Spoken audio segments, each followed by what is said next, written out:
श्री गुरु चरण कमलेभ्यो नमः। आज कुछ सामान्य जनरल नॉलेज की बात करते हैं। कल मैं एक जगह गया तो मैंने देखा कि एक तुलसी के बिरवे के अंदर जो तुलसी का गमला होता है उसी के अंदर उन्होंने शिव परिवार, छोटा सा शिव परिवार बिठा रखा है और वहीं पूजा करते हैं। तो मेरे को अच्छा नहीं लगा, मैं उनको बता के भी आया हूँ।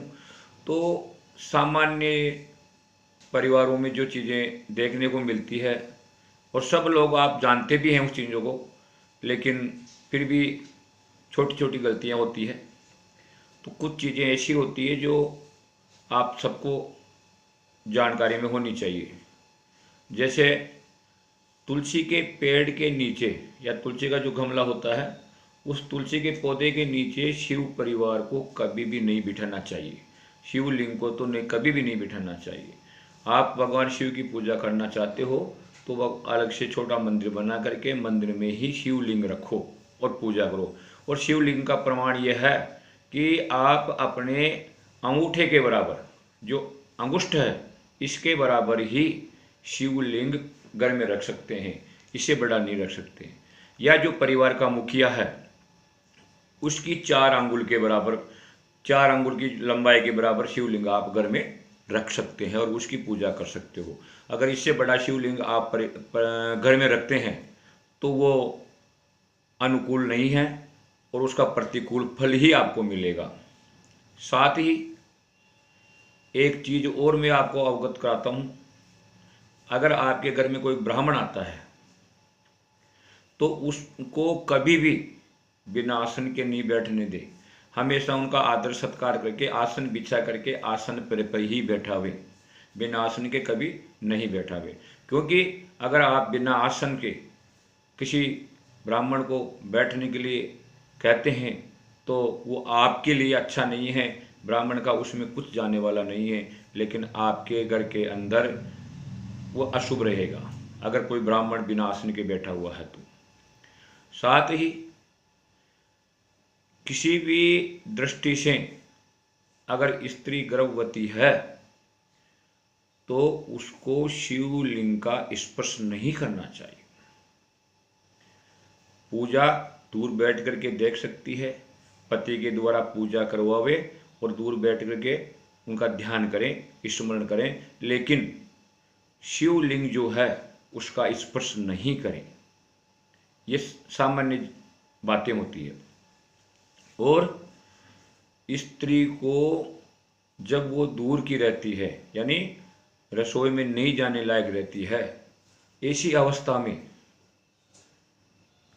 मंदिर के सम्मुख भी नहीं जाना चाहिए। कई जगह देखने को मिलता है अन्य बाहर से ही भगवान के दर्शन करती है और चरणामत मंगा करके चरणामत ले लेती है। भगवान के सम्मुख जाना भी निषेध माना गया है। आप घर बैठे ही मन में स्मरण करें और वहीं से ध्यान करके प्रभु का स्मरण कर सकती हैं, लेकिन भगवान से जा कर के दर्शन करना, नेत्रों से नेत्र मिलाना, ये भी अच्छा नहीं है। इसका भी आपको त्याग करना चाहिए। और घर में अगर आप शिव जी की पूजा का विधान रखते हैं, शिव जी की पूजा करते हैं, तो नियमित रूप से उसमें नागा नहीं होनी चाहिए। या शालिग्राम जी की पूजा आप करते हैं तो उसमें नागा नहीं होनी चाहिए। अगर आप नहीं कर पा रहे हैं किसी कारणवश तो आपके पड़ोसी कोई द्वारा या अन्य किसी व्यक्ति के द्वारा आप घर की पूजा संपन्न करवाएं, नहीं तो दोष लगता है, उस दोष से आप बच नहीं सकते। ये चीज़ें जो है, और शिव परिवार का जहाँ स्थान हो और शिव मंदिर हो तो जो शिव जी का पानी बह करके बाहर निकलता है उस बहते हुए पानी को कभी नहीं लागना चाहिए। इसीलिए भगवान शिव की आदि परिक्रमा बताई गई है, अर्ध परिक्रमा, यानी जहाँ से वो पानी बहता है वहाँ तक जा करके वापिस लौटना पड़ता है, उसको लांग करके नहीं जाना चाहिए। ये सामान्य ज्ञान में इसलिए बता रहा हूँ, कई बार अपन जानते हुए भी जाने अनजाने में गलतियाँ कर देते हैं जो नहीं करनी चाहिए। अगर सूतक हो तो किसी भी स्थिति में मूर्तियों का स्पर्श नहीं करें।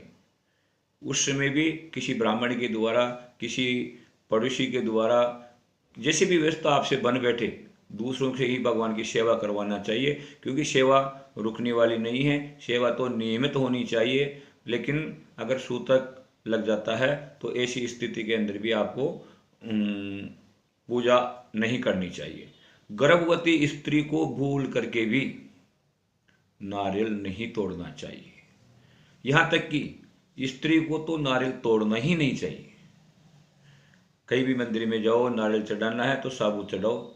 और अगर मान लो किसी देवता के यहाँ आपको नारियल तोड़ करके उनकी जो गिरी होती है उसका भोग लगाना है, तो किसी अन्य व्यक्ति से तुड़वा कर आप भोग लगा सकती हैं।